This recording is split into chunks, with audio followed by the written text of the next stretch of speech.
আজকে ফেব্রুয়ারি মাসের ৪ তারিখ ২০২৬-এরও একটা মাস আমরা পার করে এখন ফেব্রুয়ারি মাসে। ফেব্রুয়ারি মাসটা নাকি অনেকের কাছে ভালোবাসার মাস। আমার জানুয়ারি মাসটা বরাবরই বেশ ভালো লাগে, বেশ যায় আমার সময়টা। কিন্তু ফেব্রুয়ারি মাসটা আমার খুবই খারাপ লাগার একটা মাস। এবং সেটা কেন সেটা তোমরা আমার যারা কাছের মানুষ তারা জানো অনেকেই। তো সেই ব্যাপারে এখন কথা না বলি। খুব পুরনো একটা ঘটনা, কিন্তু ক্ষতটা না দগদগে। তো সেই ঘটনাটা এখন বলতে ইচ্ছে করছে না। আর সকাল থেকে অদ্ভুতভাবে শরীরটাও খারাপ, জানি না কি হচ্ছে।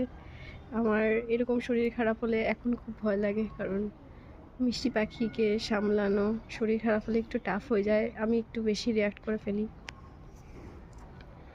তো অদ্ভুতভাবে ছাদে বসে আছি।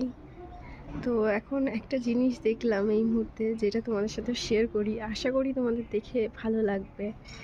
আর এই খারাপ থাকার সময় এইসব জিনিসগুলো অদ্ভুতভাবে আমাকে আনন্দ দেয়।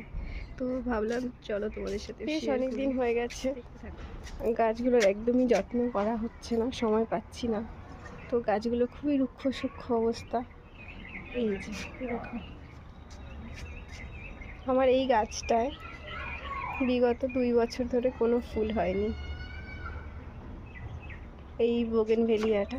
তো এটাকে আমি উপড়ে ফেলে দিয়েছিলাম, দিয়ে দেখলাম যে উপড়ে ফেলে কী লাভ, দেখি রেখে দিই, যদি কিছু কোনোভাবে ফুল বেরোয় বা গাছ বেরোয় বা পাতা বেরোয়। এটা শুধুমাত্র এই একটা এরকম শুকনো ডাল মতো ছিল।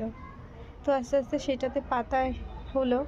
তো তারপর অপেক্ষায় ছিলাম যদি ফুল হয়। তো ফাইনালি এই ফুলগুলো এসছে। আর এই যে সাদা বোগেনভেলিয়াটায় ফুল এসছে, পাতা এখনও আসেনি। তো অদ্ভুতভাবে মনটা ভালো হয়ে গেল এই দুটো গাছে ফুল এসছে দেখে। সাদা গাছটায় বরাবরই ফুল হয়, কিন্তু এইটা লাস্ট 2 বছর ধরে একদম রুক্ষ সূক্ষ্ম একটা শুধু ডাল ছিল। তো এইটা দেখে মনটা অনেকটা ভালো হয়ে গেল।